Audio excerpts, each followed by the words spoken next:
Welcome back to this DIRTMAX. Let's talk about some other upgrades.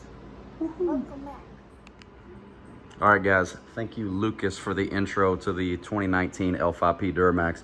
Today, we're just going to go over a few upgrades that are on the truck. I have people ask all the time, what's on the truck? What's done to the truck? So today, we're going to go over a few of those things. So very first thing you're going to notice is the Banks Ram Air cold air intake. It has a huge filter. That's on the truck. We also have the Banks Derringer tuner on the truck. Has 6 adjustable power levels. Pretty pleased with it so far for a non-deleted truck.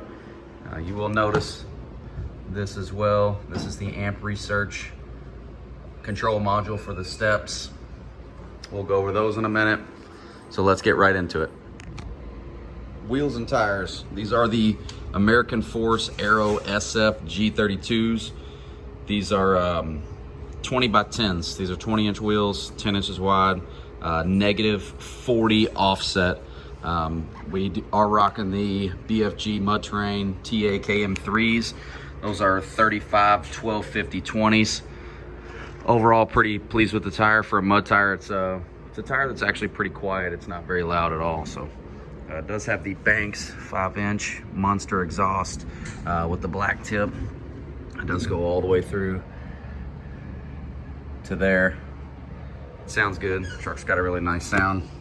And it also has the Banks Ram Air rear differential cover. I like it because it has the sight glass. It lets you keep an eye on your gear oil fluid level. And it looks really good. Banks did some really cool studies on that Diff cover. You should check them out over at bankspower.com. And Banks Power on YouTube as well. Fox, it's got the Fox 2.0 shocks. They came with the BDS 6-inch lift. Really happy with those. Once again, those are the American Force Aero SF G32s, 20 by 10s on 35 BFGs.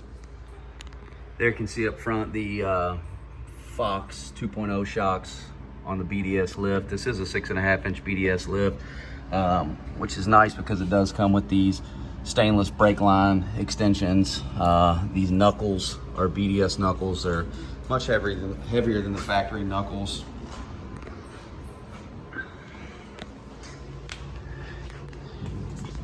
You can see all the BDS skid plates underneath here. This is pretty heavy. Pretty heavy material too. It doesn't look that heavy, but it is. It's pretty big stuff. It's got the skid plates all the way underneath. This truck does have a Fumoto drain valve. We went over that during the last build. It's got the CAT 1R 1807 oil filter. There's the Fumoto drain valve. It also has, we went over this in a previous video as well, the Black Market Performance Caterpillar fuel filter upgrade. That's a beauty. This truck is equipped with smoked cab lights, as well as the Boost Autoparts tow mirrors. They do extend out.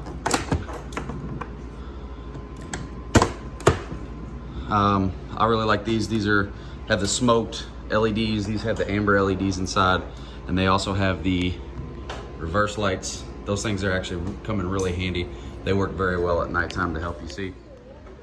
The truck does have a toolbox. I went for a in between the rails toolbox. I'm gonna put a flat cover over this. You can see I'll have a flat cover right over top of it, so it'll cover it up, but you can keep, I keep my tools, my straps, my depth tank, any other odds and ends in there. It's very handy to have. There you can see the smoked cab lights and the boost auto lights. Doesn't look like it, but that LED is really powerful. It does help when you're reversing. Inside of the truck, front and rear, it does have these full WeatherTech floor mats, so everything is 100% covered. These things fit like a glove. They're not that expensive. I think they're around a couple $100 or something, but they make it really easy. And the this is it does not have a console. This truck does. It actually flips up. So this piece actually goes all the way across to the other side, and it fits amazing as well. Truck's filthy. We're not showing how clean it is. All right, the amp research steps. A lot of people have, I hear some people have troubles with them. I've never had any troubles with mine. They do have the LEDs underneath to light the step up at night. It actually makes it really nice, but yeah, they stay open when you open the doors. Never had any issues with them getting stuck. One thing I do like about them is when you're washing the truck, if you want to wash the step because it gets crap all over it, just put a little bit of pressure on it, not a lot, and it'll stop. So you can see both of the doors are closed. Both of the doors are closed, but the step is down, so you can take a scrub brush, scrub the top of the step, and then whenever you want to close it, you just open the door back up, shut the door, step will go up, and it tucks away pretty nice. A lot of people don't even notice that they're there. I like them.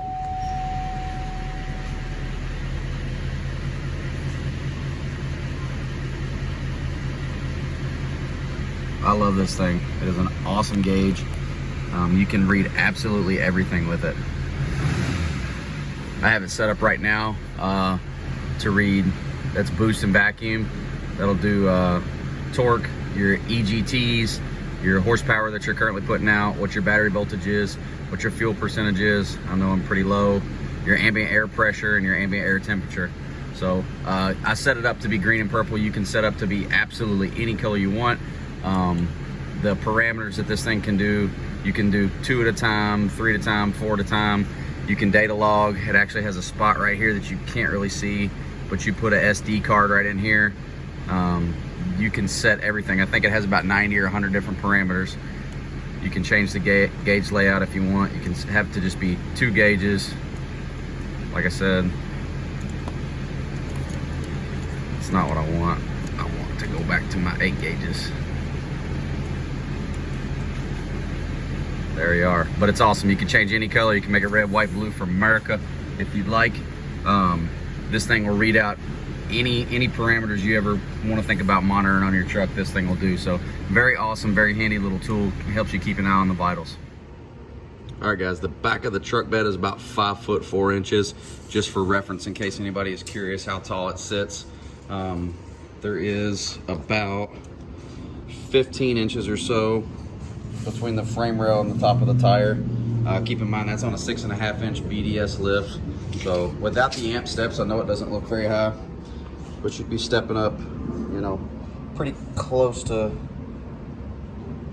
actually right at probably about 3 feet at the base of the